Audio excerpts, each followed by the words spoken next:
And we're back with another episode of Let's Play Final Fantasy VI. I'm your host, Nick Legato. Wow, lag. Power lag, even. And now we're assaulted by the White Dragon, argued to be one of the easiest dragons in the game. That's up for debate. But I do find this one to be pretty easy. All you gotta do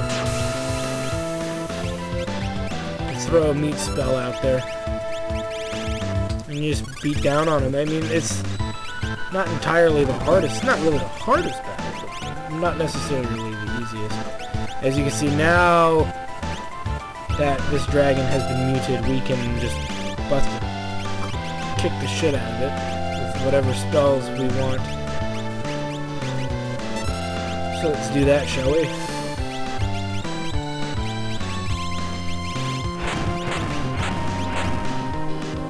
Started curious to see what does the most. I haven't done a lot of analysis on this boss, really, so we're going to throw a Pearl at it, we're going to throw a single spell Flare at it, multiple lightnings and ice attacks. Lightning seems to do better than fire.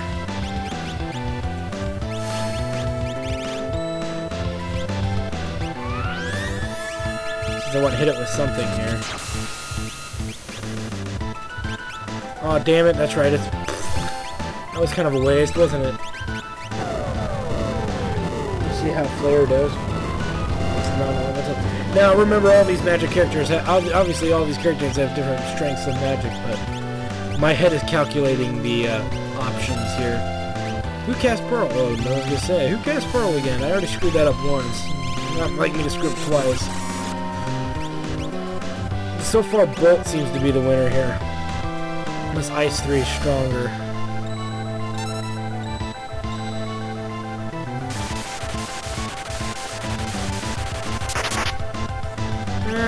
It's a battle between Ice and Thunder, and Bolt 3. Ice 3 or Bolt 3, huh? We don't have that option with him. We can use Flare. And at this point, it's just a matter of beating him down, because now that he's muted, he's done for the whole battle.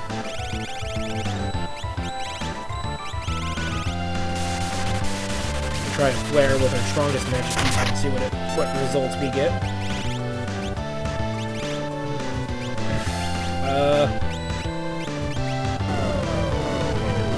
Burns like a burning ring of fire.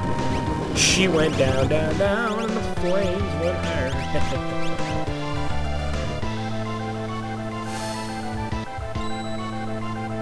No, I can't say much. This battle is pretty pathetic for a dragon battle. But then again, that was one of the things about playing Final Fantasy 3 or 6 even, was that the bosses weren't hard if you knew how to fight them. If you knew what to do. The only way you would know what to do is use, and really the tactic for learning what to do wasn't insanely hard. I mean, all you have to do, in general, all you have to do is try, in the beginning of the battle, just have have each of your characters on their own, just throw out a random spell. A status effect spell, and surprisingly, there would be a good chance that you would be fine. A really good chance, even, that you would be okay. You just had to do it. So, I mean, took a lot of the difficulty out of the game, just realizing, oh, all I gotta do is throw out a all I have to do is throw out a status effect spell, and there's a good chance it'll work. Level 60 magic is vulnerable to mute, since this is a new enemy. Let's throw life spells on our usual victims here.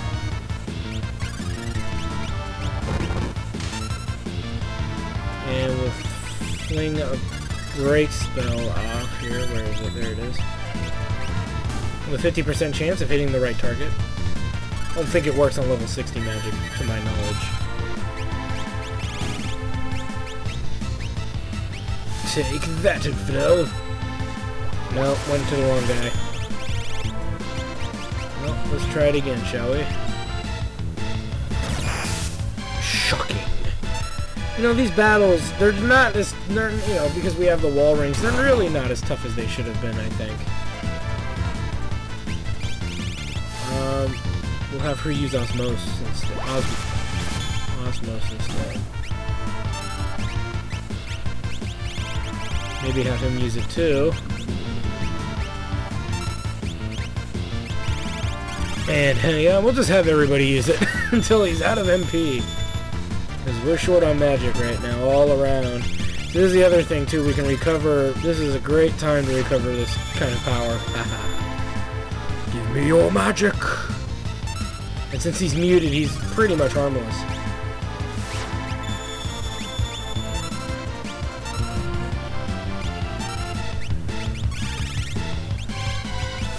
Fling that off, and we should all be good now.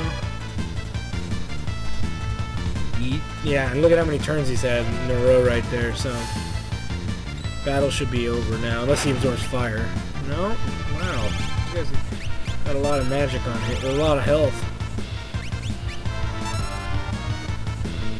Sorry, I've had a belching issue tonight. I've drank a little too much beer, I think. To the point where I can't stop belching. And we're walking. So we're almost actually to the top of the tower here. Gotta be getting pretty close. There's 30 more levels to go.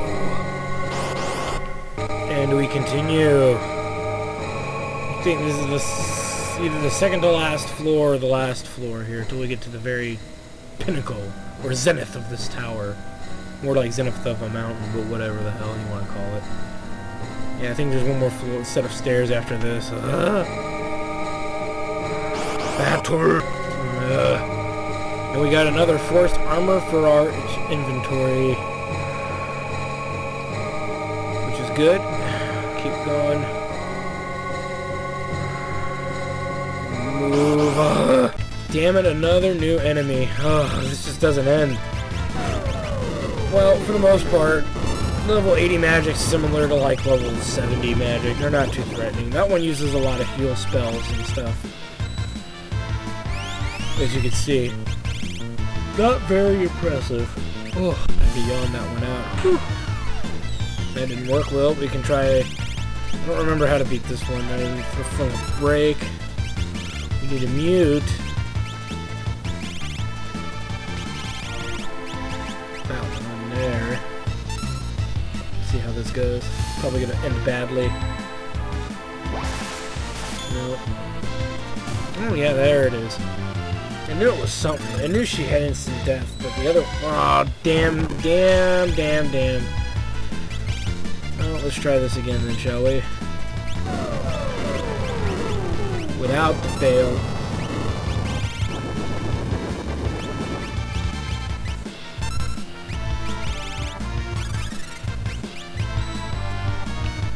Time. Anyway, we know how to fight this guy, so we'll see you after we're done. And we're walking and talking and okay. So here we are at the zenith here. Let's make sure we're all healed up. Though we actually, you know what? I'm gonna be irrelevant. Well, we're all healed up anyway, so it's not a big deal.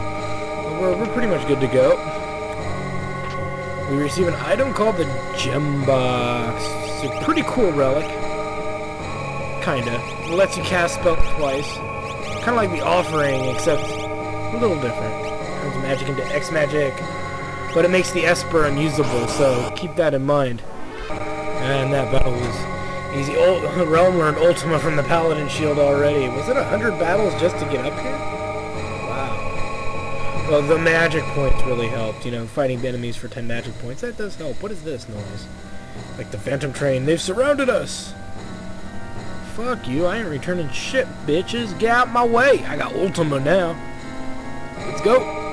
Place to go, people to see, women to fuck. I mean, to talk sweet love to. What is this noise? It's a ghost. Hello. This has been argued to be one of the hardest battles in the game, and it's not. We are way well prepared. Mr. Number 122 Mimic. We'll let him beat himself up since, that's the way we do it. Since we've already conveniently learned Life 3, we're going to double cast it here. Hopefully it doesn't I don't think it's reflectable, so I think we're okay in that respect. So Life 3 on you.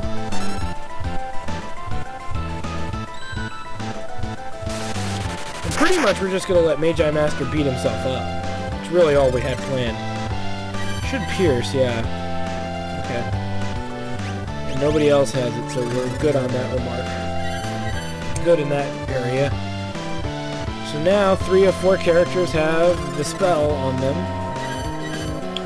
Life 3 is the spell of the day.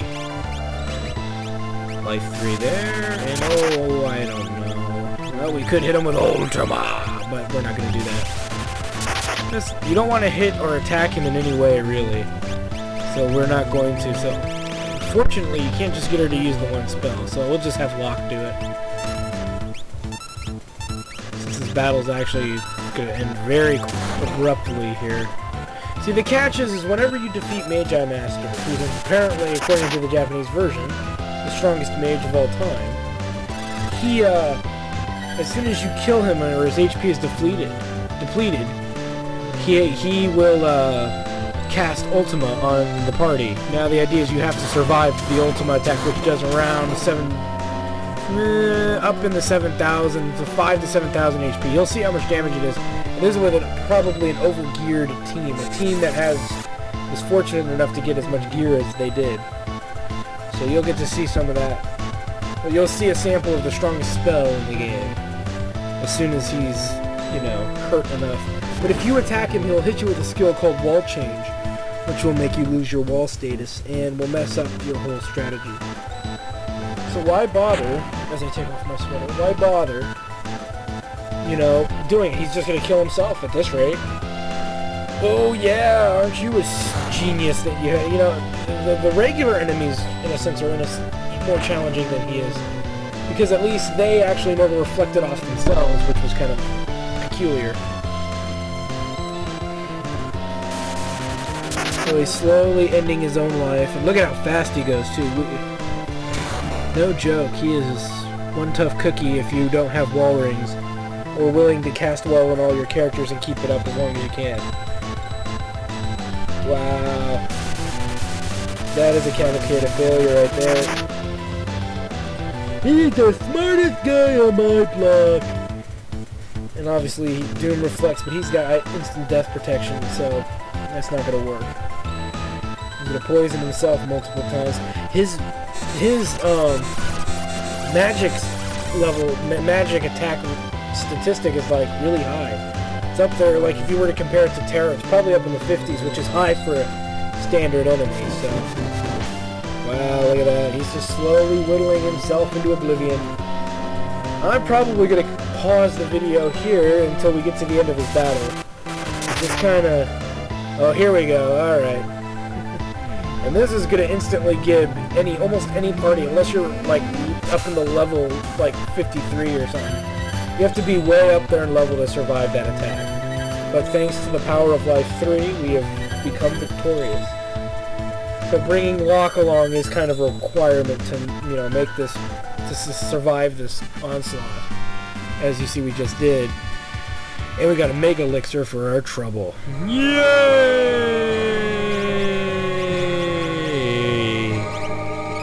Yeah, I have no problem blowing that just to make sure I have something when I leave here. And I don't think we can warp out of the tower, I don't think. I thought you could, but maybe I was wrong. Yeah. So, we've got to walk down the entire stale. So I'll meet you guys in the next episode. Well, loose ends, odds and ends before the game's conclusion. We'll see if we get there. I'm trying to remember if I'm forgetting anything. Anyway, we'll see you there.